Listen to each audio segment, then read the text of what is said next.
जय हिंद। शिखर the top के daily current affairs में आप सभी का स्वागत है। आज का करंट अफेयर्स पिछले दिन के अभ्यास प्रश्न से शुरू करते हैं। पिछले दिन का हमारा अभ्यास प्रश्न था, किस राज्य के वन विभाग ने हाल ही में अरावली क्षेत्र के लिए एरियल सीडिंग की शुरुआत की है? राजस्थान, हरियाणा, मध्य प्रदेश, गुजरात। इस प्रश्न का सही उत्तर है ऑप्शन बी, हरियाणा। हाल ही में हरियाणा राज्य के वन विभाग ने अरावली क्षेत्र के लिए एरियल सीडिंग की शुरुआत की है। तो इस प्रश्न का सही उत्तर है ऑप्शन बी, हरियाणा। आज का करंट अफेयर्स का पहला प्रश्न देखते हैं। पहला प्रश्न है, विश्व स्तनपान सप्ताह कब से कब तक है? तो इस प्रश्न का सही उत्तर है 1 से 7 अगस्त 2020। 2020 का विश्व स्तनपान सप्ताह 1 अगस्त से 7 अगस्त तक है। अगला प्रश्न है, संयुक्त राष्ट्र ने बताया कि लॉकडाउन के दौरान नई दिल्ली में नाइट्रोजन डाइऑक्साइड का स्तर कितना से अधिक गिर गया है? तो उत्तर है इसका 70% से अधिक नाइट्रोजन डाइऑक्साइड का नई दिल्ली में गिरावट हुआ है लॉकडाउन के दौरान, ऐसा संयुक्त राष्ट्र ने बताया है। अगला प्रश्न है, ISA फ्रेमवर्क में संशोधन के लिए अनुसमर्थन मिलने के बाद उष्ण देशीय से बाहर देशों सहित किस राष्ट्र के सभी सदस्य राज्य अब अंतर्राष्ट्रीय सौर गठबंधन में शामिल हो पाएंगे? तो इस प्रश्न का सही उत्तर है संयुक्त राष्ट्र। संयुक्त राष्ट्र के सभी सदस्य राज्य अब अंतर्राष्ट्रीय सौर गठबंधन में शामिल हो पाएंगे ISA फ्रेमवर्क में संशोधन के लिए अनुसमर्थन मिलने के बाद।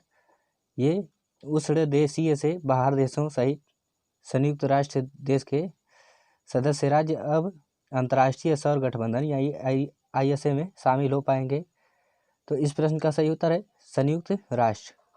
अगला प्रश्न है, गांधी किंग पहल नाम से महात्मा गांधी और नागरिक अधिकार के समर्थक मार्टिन लूथर किंग जूनियर के काम का अध्ययन करने के लिए कार्यक्रम को किस देश की संसद में मान्यता दी गई है?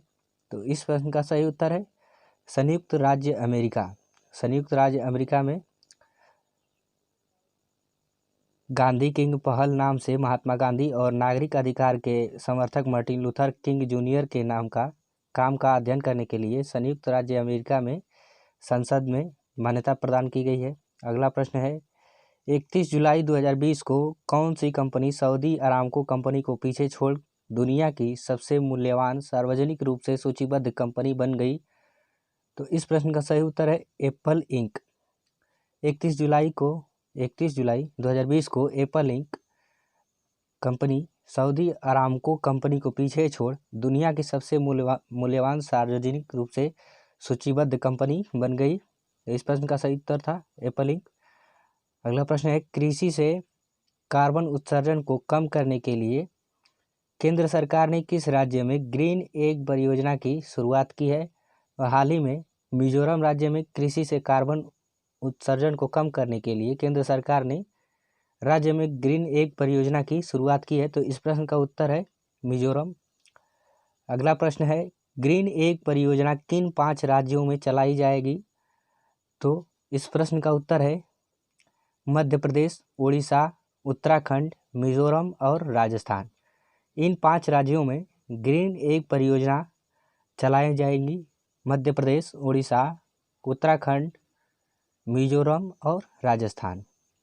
अगला प्रश्न है, कक्षा 6 से 11वीं तक के छात्रों के बीच विज्ञान को लोकप्रिय बनाने के लिए 31 जुलाई को आरंभ किया गया स्वास्थ्य एवं परिवार कल्याण मंत्रालय का राष्ट्रीय कार्यक्रम क्या है? तो इस प्रश्न का उत्तर है विद्यार्थी विज्ञान मंथन 2020-21।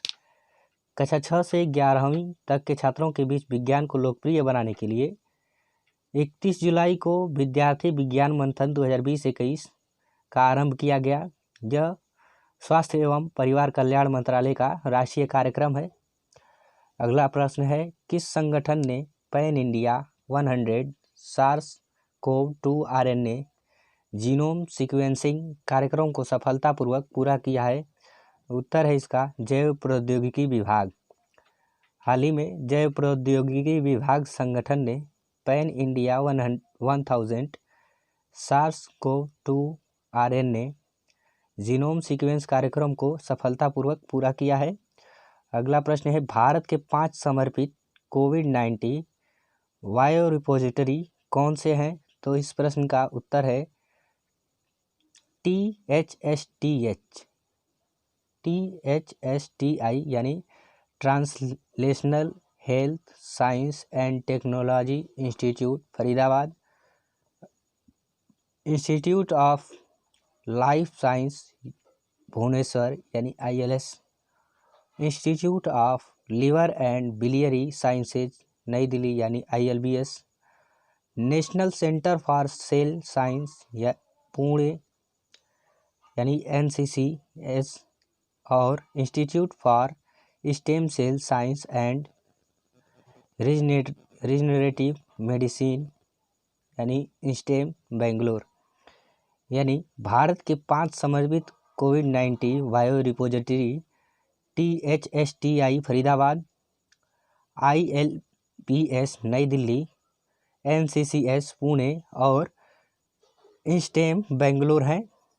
अगला प्रश्न है, पूर्व केंद्रीय गृह सचिव और तत्कालीन प्रधानमंत्री राजीव गांधी के कार्यकाल के दौरान अरुणाचल प्रदेश के पूर्व राज्यपाल कौन है जिनका 1 अगस्त 2020 को मुंबई में निधन हो गया?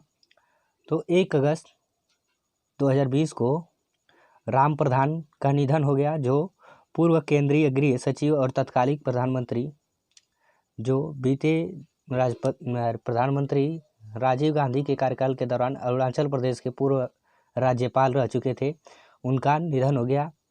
अगला प्रश्न है, गुजरात पुलिस के नए महानिदेशक कौन हैं जो शिवानंद झा का स्थान लेंगे? तो हाल ही में शिवानंद झा का स्थान लेने वाले व्यक्ति आशीष भाटिया हैं, जो गुजरात पुलिस के नए महानिदेशक पदभार संभालेंगे। इस प्रश्न का उत्तर है आशीष भाटिया। अगला प्रश्न है, किस देश ने 31 जुलाई को औपचारिक रूप से अपने बिदौ 3 नेविगेशन सैटेलाइट सिस्टम BDS की पूर्ण वैश्विक सेवाओं की शुरुआत की? तो उत्तर है इसका चीन। अगला प्रश्न है, अंतर्राष्ट्रीय हॉकी महासंघ यानी FIH की स्थापना कब हुई और इसका मुख्यालय कहाँ है? तो FIH का मुख्यालय लाजेन स्विट्जरलैंड में है और यह 7 जनवरी 1924 को स्थापना वर्ष है। अंतर्राष्ट्रीय हॉकी महासंघ का स्थापना वर्ष 1924 7 जनवरी को है और इसका मुख्यालय लाजेन स्विट्जरलैंड में है। अगला प्रश्न है, अंतर्राष्ट्रीय निशानेबाजी क्रीड़ा महासंघ यानी ISSF की स्थापना कब हुई और इसका मुख्यालय कहाँ है? तो ISSF का मुख्यालय म्यूनिख जर्मनी में है और इसका स्थापना वर्ष 1907 में किया गया। अगला प्रश्न है, विश्व तीरंदाजी की स्थापना कब हुई और इसका मुख्यालय कहाँ है? तो उत्तर है इसका, विश्व तीरंदाजी की स्थापना 4 सितंबर 1931 को हुई और मुख्यालय लाजेन स्विट्जरलैंड में है। अगला प्रश्न है, अंतर्राष्ट्रीय ओलंपिक समिति यानी IOC की स्थापना कब हुई और इसका मुख्यालय कहाँ है? अंतर्राष्ट्रीय ओलंपिक समिति का मुख्यालय लाजेन स्विट्जरलैंड में है और इसकी स्थापना 23 जून 1894 को हुई। अगला प्रश्न है, अंतर्राष्ट्रीय मुक्केबाजी संघ यानी AIBA की स्थापना कब हुई और इसका मुख्यालय कहाँ है? तो इस प्रश्न का उत्तर है वर्ष 1946 यानी AIBA की स्थापना वर्ष 1946 को हुई और मुख्यालय लाजेन स्विट्जरलैंड में है। अंतर्राष्ट्रीय मुक्केबाजी संघ का मुख्यालय लाजेन स्विट्जरलैंड में है और स्थापना वर्ष 1946 को हुआ था। अब आज का अभ्यास प्रश्न देखते हैं। आज का हमारा अभ्यास प्रश्न है, अंतर्राष्ट्रीय टेबल टेनिस महासंघ, अंतर्राष्ट्रीय टेबल टेनिस महासंघ यानी ITTF की स्थापना कब हुई और इसका मुख्यालय कहाँ है? स्थापना वर्ष 1925, मुख्यालय वाशिंगटन DC, स्थापना वर्ष 1924, मुख्यालय पेरिस फ्रांस, स्थापना वर्ष 1922, मुख्यालय म्यूनिख जर्मनी, स्थापना वर्ष 1926, मुख्यालय लाजेन स्विट्जरलैंड। इस प्रश्न का सही उत्तर नीचे कमेंट बॉक्स में देना न भूलें। यदि आप आज के करंट अफेयर्स को PDF के रूप में प्राप्त करना चाहें तो नीचे डिस्क्रिप्शन में लिंक है www.naukriindicator.com, वहाँ से जाकर आप डाउनलोड कर सकते हैं और पढ़ सकते हैं। हम अगले दिन मिलेंगे आज के अभ्यास प्रश्न के उत्तर के साथ और अगले दिन के नए करंट अफेयर्स के प्रश्नों के साथ। तब तक के लिए बाय। जय हिंद।